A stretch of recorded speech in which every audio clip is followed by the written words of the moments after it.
So we have here some score updates from the women's college basketball here from earlier today from some conference direction.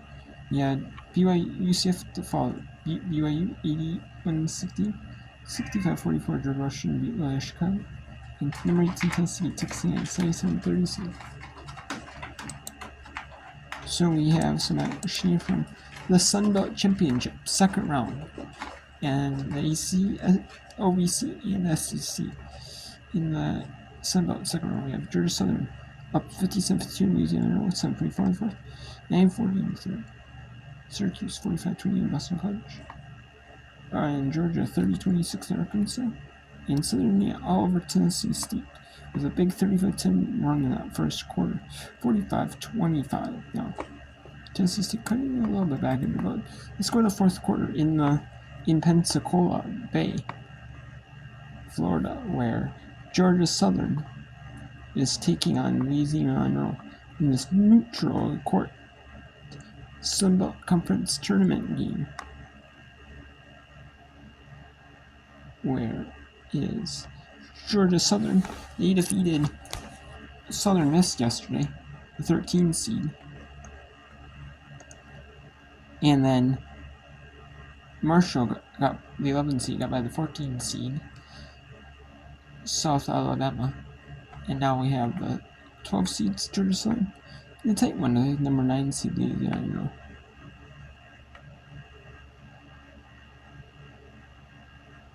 I mean, you have to play 7 days for Georgia Southern to win.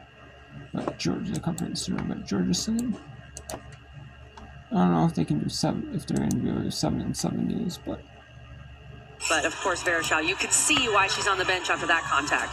Remains unobserved, except by us. Wagner continues her good game. 14 now for Wagner, former NC State Wolfpack player, but that was back in 2021. She's been at Boston College ever since.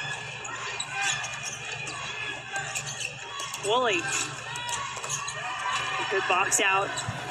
Job well done by the freshman out of Baltimore, Tatum Green. Thompson has been running a lot for Boston College in this game, the sophomore out of Louisville, Kentucky. All right, Jen, here's some life from Boston College. I know Coach Mack had some words at halftime, but this all started on the defensive end. Boston College with a great box out. They get the rebound, and then they're off and running, able to make something happen in transition. We've said it all throughout the first half that it's got to start defensively for Boston College if they're going to get back in this game. They've also got to find a way to get out in transition and run a bit more. And this BC team looks a lot more motivated here in this third quarter than they did in the first. Three-point play complete for Thompson, who has 5 in the game. Syracuse still yet to score in this third quarter. Schmidt with the ball in her hands now. Camp on the bench for Syracuse. Wood got both defenders there, but not quite in time as the blocking foul will be called. Syracuse looking to go back to Kyra Wood, and the key when you're trying to take a charge, the restricted area doesn't matter anymore in women's basketball, so just ignore that semicircle. But you have to give the offensive player time and distance. You have to allow them to realize you're at least there, so that's why that block was called. And how about that for a quick memory, a blocking foul, and then a blocked shot by Green to give Boston College this possession. Having another try from the corner. Second time is good for Samuel.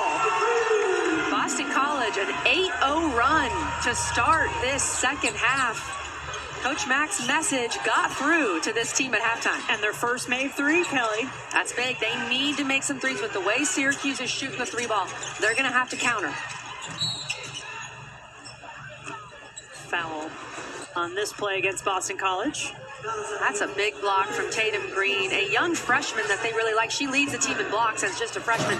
Then a good pass by Dontavia Wagner. Savannah Samuel knocks it down. Boston College with some life. 2 fouls now on Sidbury. Boston College now with a chance. Any chance to come back in this one? No. Now let's go to Georgia Southern in Louisiana.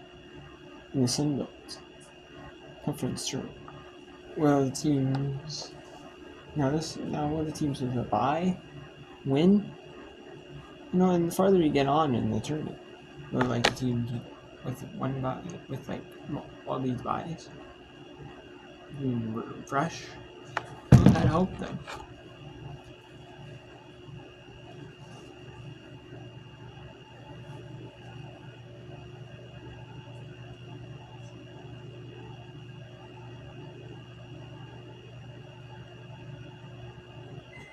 Or that ended up hurting them. Because the farther you get like James Mass, Oregon's so steep. ULM told us at length this year that they just not. Like, I don't know if that will help them or hurt them.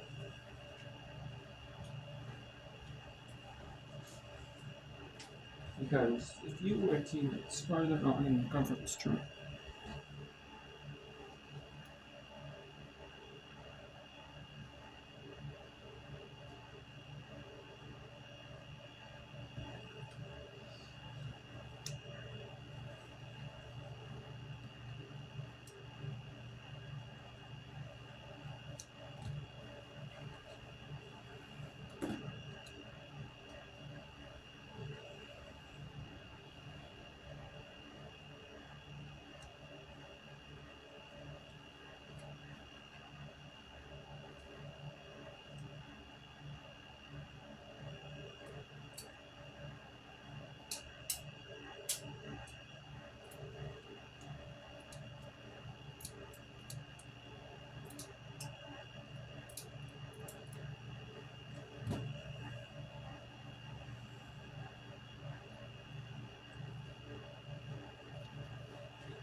but we'll see, Southern, if sure Southern can advance to the third round. I mean, it would be pretty awesome for these teams. So these teams advance like farther back in the tournament, advance to the third round, the fourth round. Eventually, it's just gonna be a tradition. Can you play 7 games in 7 days, or can you strategically put players in if you have a game that's so exciting?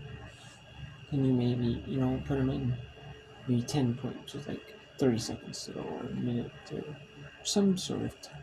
You can bring on, have something. You have some good strategic plans. Out of ULM's hands, her team scoring position. I think what stood out to me on that replay and what you've seen from her throughout this tournament, her positioning, she's putting herself in a great spot to receive that pass. And at that point, there's nothing what you can do. Well, that was the biggest thing that Coach Bilderback for ULM said. We just can't let her get to her spot. We can't let her get comfortable. And credit to Leah Johnson for battling all day in the paint. Last foul was on Downs. It's her third as Eddings serpentines that one in.